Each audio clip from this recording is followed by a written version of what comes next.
Salom aziz bolajonlar. Bugun biz bilan yangi savol-javob o'yini. Tayyormisiz?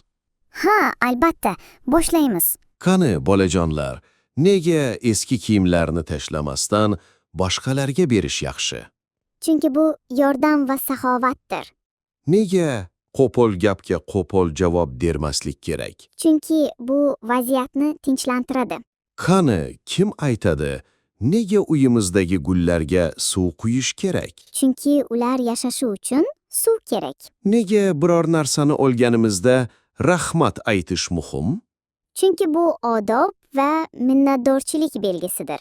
Qani, bolajonlar, nega yolg'on gapirgan odam oxirida qiynaladi? Chunki haqiqat baribir ochiladi. Nega boshqalarning sirini saqlash kerak? Chunki bu ishonchni mustahkamlaydi. Qani, kim aytadi, nega qariyalarga yordam berish kerak? Chunki ular hurmatga loyiq. Nega har kuni tishimizni yuvishimiz kerak? Chunki bu sog'lom tishlar uchun muhim.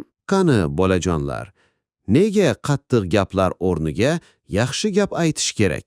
Chunki yaxshi gap yurakni yumshatadi. Nega yangi narsalarni sinab ko'rish foydali? Chunki bu tajriba orttiradi. Qani, kim aytadi, nega bir-birimizni quvontirish yaxshi? Chunki quvonch hammaga yoyiladi.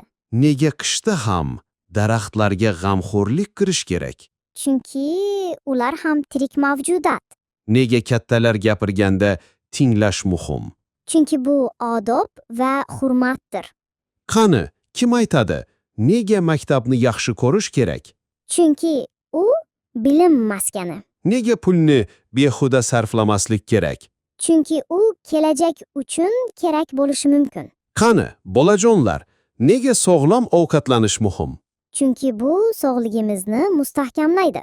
Nega har kuni yangi narsalarni o'rganish yaxshi odat?